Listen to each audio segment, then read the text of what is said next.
Welcome to the Echoes of Ihsan podcast. Today, we're going to do a deep dive into a topic that you specifically requested, Oh, great. the world of gifts and charity in Islam. Okay. And we're going to be looking at Sahih Muslim Hadith, Book 12, Yeah. which focuses entirely on gifts Right. to uncover the deeper meaning behind these acts. Wonderful. Yeah. It's a rich collection of teachings It is. that go beyond just, like the simple act of giving. Right. We'll see how these hadiths illuminate the ethics, Yeah. the etiquette, even the spiritual dimensions of giving and receiving in Islam. When I first started reading through these hadiths, I was really struck by how much emphasis there is on the giver's intentions. Oh, absolutely. It's not just about what you give, but why you give it. That's a core principle in Islam. Yeah. Actions are judged by their intentions, Right. and that applies very much to giving. Yeah. One of the most striking examples of this is the story of Umar ibn al-Khattab, Okay. a prominent companion of the Prophet Muhammad, Right. and his horse. This is the one where he donates a horse for battle. Yes. A noble cause? Right. And then later sees the horse kind of in poor condition Yeah. and wants to buy it back. Mm-hmm. It's such a human reaction, isn't it? It is. You want your gift to be used well, to be valued. Yes. But the Prophet Muhammad forbade Umar from repurchasing the horse. Oh, well. He compared taking back charity to a dog returning to its vomit. Oh. A very stark image, Yeah. but one that underscores the finality of giving when it's done for the sake of Allah.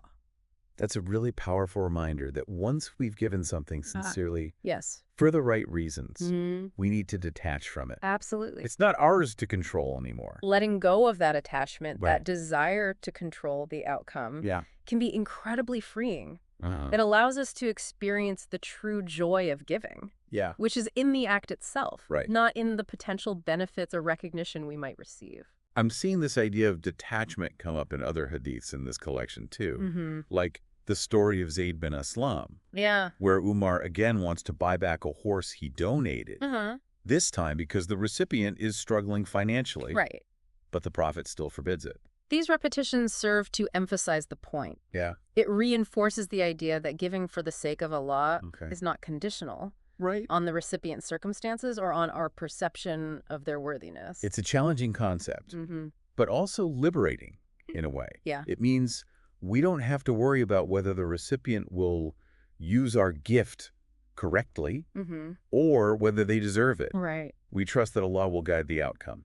That's a crucial point. Yeah. The concept of giving for the sake of Allah Yeah. implies a deeper level of trust and surrender. Right. We're not giving to earn favor with people or to control the situation. Okay. We're giving to please Allah and to fulfill our duty as Muslims. So how do we apply this principle in our everyday lives? I mean, most of us aren't donating war horses. The principle applies to any act of giving, whether it's donating money, volunteering our time, or simply offering a kind word or a gesture. Right. The key is to examine our intentions. Yeah. Are we giving to show off, to Right. gain social standing, Well, or are we giving purely for the sake of Allah? that's a great reminder to check ourselves before we give, Yes. to purify our intentions, and ensure that our giving comes from a place of genuine generosity and compassion. And this focus on intention also brings up the concept of reward in Islam. Okay. When we give sincerely for the sake of Allah, Yeah. we're not only benefiting others, Right. but we're also investing in our own spiritual growth. Uh-huh. The reward for such giving is multiplied by Allah. So it's not just about earthly rewards or recognition, Right. but about something much greater. Yes. Earning Allah's pleasure and gaining reward in the hereafter. Exactly. It changes the whole dynamic of giving, doesn't it? Absolutely. Yeah. It shifts our focus from the material to the spiritual. Yeah. It reminds us that our wealth and possessions are ultimately a trust from Allah, Right. and that we are accountable for how we use them. This deep dive is already giving me so much to think about. Oh, good. I'm starting to see how these hadiths are not just about rules and regulations, Yeah. but about cultivating a whole different mindset, a mindset of generosity, That's absolutely. detachment, Yeah. and trust in Allah's plan. And that mindset can be incredibly transformative, Yeah. not only for individuals, Right. but for society as a whole. Speaking of transforming society, Yes. there's another story in this collection that really grabbed my attention. Okay. The one about Nu'man ibn Bashir and his father's desire to gift him a slave. Yes. That's a fascinating story. It is. That brings up the equally important principle of justice and fairness in giving. Yeah. Even in acts of generosity, Mm-hmm. we need to be mindful of equity and balance. It's interesting because Newman's father clearly intended to be generous to his son. Right. But the Prophet Muhammad advised him to treat all his children equally. Yes. And refused to witness the gift because he considered it unjust. This hadith highlights a profound point. Yeah. Our good intentions don't automatically make our actions just. Okay. We need to ensure that our generosity doesn't inadvertently create harm or division. And this is particularly relevant in the context of family dynamics, isn't it? Exactly. Favoritism can create resentment and damage relationships. It can lead to feelings of inadequacy, jealousy, even a sense of betrayal. Right. The Prophet's guidance in this situation shows us that even within families, justice must prevail. It makes me think about all the times we might unintentionally show favoritism, even in small ways. Yes. Like maybe giving one child a bigger piece of cake, or praising one sibling's achievements more than another's. It's a subtle but important reminder to be mindful of our actions. Right. And to strive for fairness and balance in all our relationships. Yeah. Even when it comes to expressing affection or generosity. This is really making me reflect on my own family dynamics and how I can apply this principle of justice in my interactions with loved ones. It's not just about giving equal gifts. Right. But about treating everyone with equal respect and consideration. And that's a powerful lesson that extends beyond family. Yeah. It's about building a society where everyone feels valued. Right. And treated fairly, regardless of their background or circumstances. It's like these seemingly simple stories about gifts contain such profound wisdom. They do. They're like little windows into a whole system of ethics and values that can guide us in living more meaningful and just lives. And there's so much more to explore in this collection. There is. The next hadith we'll delve into introduces the concept of umrah, a unique type of gift in Islamic tradition. I have to admit, I'm not familiar with this one at all. Okay. What exactly is umrah? Umrah essentially means life grant. Okay. It's a gift of property or resources that goes beyond simple ownership. Oh, okay. It's a grant of usufruct. Okay. Which means the recipient has the right to use and benefit from the asset during their lifetime. So it's like giving someone access to a valuable resource without actually transferring ownership. Precisely. Okay. And what's even more fascinating is that this right extends to the recipient's descendants. Oh. It becomes part of their inheritance. Okay. A legacy that continues to benefit future generations. That's such a different way of thinking about ownership and inheritance. It's not just about material possessions, but about the rights and benefits associated with those possessions. And this concept of umrah has specific rules and implications outlined in the hadiths. Okay. For example, once the umrah is declared, the giver cannot place any conditions or exceptions on it. Oh, wow. It becomes a binding agreement. So it's a very serious commitment. Absolutely. Not just a casual gift. It reflects a deep understanding of long-term planning. Yeah. And a commitment to ensuring the well-being of future generations. I'm starting to see how this concept of umrah ties back to the earlier discussions about detachment and justice. Yes. It's about letting go of our attachment to material possessions while ensuring that those possessions are used in a way that benefits others, both in the present and in the future. It's a beautiful illustration of how Islamic teachings intertwine to create a holistic framework for ethical living. It really is. Yeah, it really is a remarkable system. The concept of umrah, it really challenges our modern-day notions of individual ownership and control. It does. You know, it encourages us to think about wealth and resources as something to be shared and passed down for the benefit of the community. It's making me wonder if there are any modern-day equivalents to umrah. It seems like such a unique and specific concept. That's a great question. While it's difficult to find a direct parallel, you know, in modern legal systems, some aspects of trust law, particularly charitable trusts, share similarities with umrah. Ah, I see what you mean. Yeah. Like when someone sets up a foundation or endowment to support a specific cause or organization over an extended period. Yes. Perhaps even in perpetuity. Precisely. Yep. In those cases, assets are managed for the benefit of designated beneficiaries. Okay. Much like how an umrah is designed to benefit specific individuals and their descendants. So even though the legal mechanisms might be different, The underlying principle of using resources for the long-term benefit of others is present in both umrah and certain types of modern trusts. Exactly. It speaks to the enduring relevance of these principles of generosity and long-term thinking. Right. They transcend specific historical contexts and legal frameworks. It's also interesting to consider the historical context of umrah. Okay. It seems like a system that would foster a strong sense of community and social responsibility. Absolutely. In a society where resources might be scarce or unequally distributed, umrah could serve as a mechanism for ensuring the well-being of those less fortunate. Okay. Creating a safety net of sorts. It also encourages collaboration and interdependence. Right? Absolutely. Instead of everyone fiercely guarding their individual possessions, there's this understanding that resources can be shared and passed down for the collective good. You've hit on a key point. It's not just about individual transactions. Right. It's about cultivating a culture of generosity and mutual support.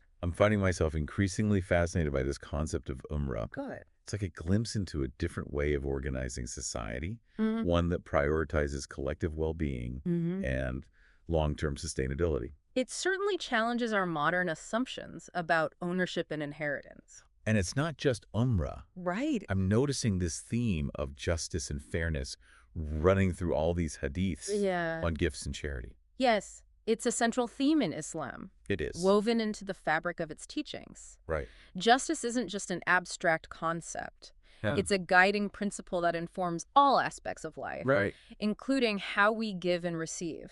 It's like that saying, justice is not about giving everyone the same thing. Right. It's about giving everyone what they need. Yes. These hadiths seem to embody that principle. They certainly highlight the importance of considering the specific needs and circumstances of both the giver and the receiver. True generosity takes into account those nuances. It's not just about being well-intentioned. Right. It's about ensuring that our actions actually promote fairness. And don't inadvertently create harm or perpetuate existing inequalities. Precisely. And that it requires a certain level of awareness and sensitivity to the complexities of social dynamics. You know, it's interesting how these hadiths often use vivid imagery and metaphors to convey their message. Yeah. Like that comparison of taking back charity to a dog returning to its vomit. That really sticks with you. It's a stark image. But undeniably effective. The Prophet Muhammad was a master communicator. He understood the power of language, particularly metaphors and similes, to make abstract concepts more relatable and memorable. It's like he was tapping into universal human experiences. Everyone can understand the revulsion of seeing a dog return to its vomit. Right.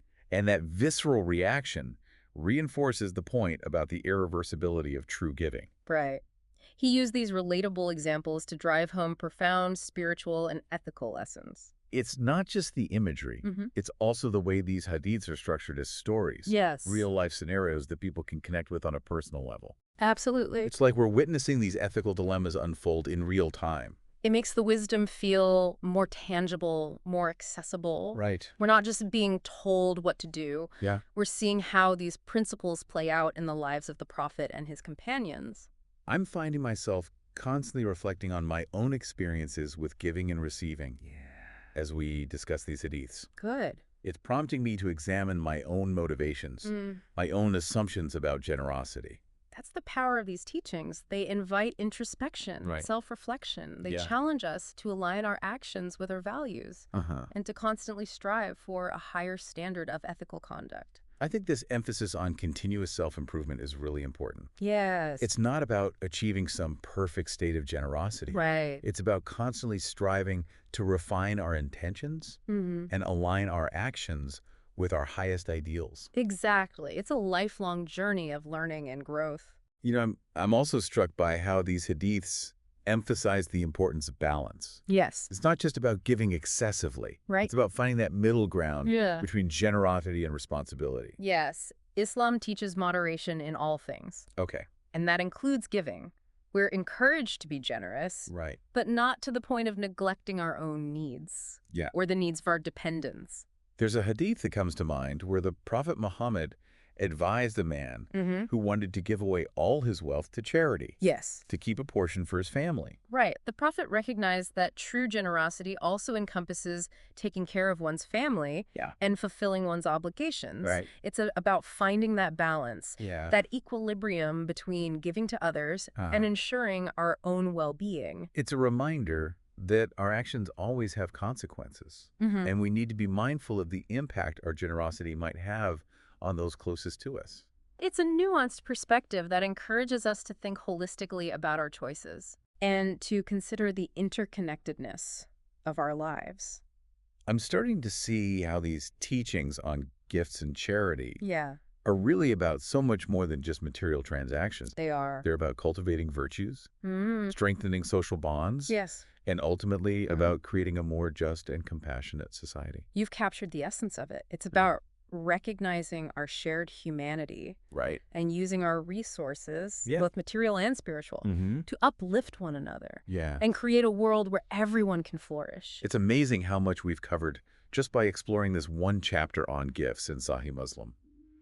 I feel like we've barely scratched the surface. It really is a treasure trove of wisdom. And you're right, there's so much more to delve into. But even with this initial exploration, I think we've uncovered some really powerful principles that can guide our understanding of generosity and ethical living. As we wrap up this deep dive, what are some key takeaways that you think our listeners should hold on to? What really stands out to you? For me, it's the consistent emphasis on sincerity and detachment in giving. The hadiths repeatedly remind us that true generosity lies not in seeking recognition or personal gain, but in giving for the sake of Allah, without any strings attached. It's a challenging concept in a world that often prioritizes self-interest and material gain. It is. But these teachings offer a different path, one that leads to true fulfillment. Through selfless giving. Exactly. It's about shifting our focus from me to we, from individual gain to collective well-being. And that shift in perspective can be incredibly liberating. It allows us to experience the joy of giving without being burdened by expectations or the desire for control. It's also about recognizing that our wealth and possessions are ultimately a trust from Allah. Absolutely. And that we are accountable for how we use them. The concept of umrah, for example, highlights this beautifully. It challenges us to see wealth not just as something to be accumulated and guarded, but as a resource to be shared and passed down for the benefit of others, both in the present and in the future. And that ties in beautifully with the emphasis on justice and fairness that we've seen throughout these hadiths. It does. It's not just about giving generously. It's about ensuring that our giving promotes equity and doesn't create harm or perpetuate existing inequalities. Well, justice isn't just about treating everyone equally. It's about taking into account individual needs and circumstances and ensuring that our actions create a more balanced and equitable society. I'm also struck by how these hadiths use such vivid imagery and relatable stories to convey their message. Like that comparison of taking back charity to a dog returning to its vomit. It's not an image you easily forget. It's a stark reminder that true giving is an act of letting go, of relinquishing control and trusting in Allah's plan. And those stories about the Prophet and his companions make these teachings feel so much more tangible and accessible. They do. We're not just being told abstract principles. We're seeing how these principles play out in real-life scenarios. And that makes it much easier to connect with these teachings on a personal level and reflect on how we can apply them in our own lives. That's the beauty of these hadiths. They're not just ancient texts. They're living sources of wisdom that can guide us in navigating the complexities of modern life. They challenge us to examine our motivations, to refine our actions, and to constantly strive for a higher standard of ethical conduct. So as we leave our listener with something, to ponder a question, to spark further reflection, what's one thought that you hope will stick with them? I think it would be this. How can we move beyond a transactional understanding of giving and embrace a more holistic approach that encompasses sincerity, detachment, justice, and a deep awareness of our interconnectedness? That's a powerful question. it challenges us to really internalize these teachings and let them transform not just our individual actions, but our entire approach to living in the world. Because ultimately, these teachings on gifts and charity are not just about specific acts of giving. They're about cultivating virtues, strengthening social bonds, and creating a more just and compassionate society.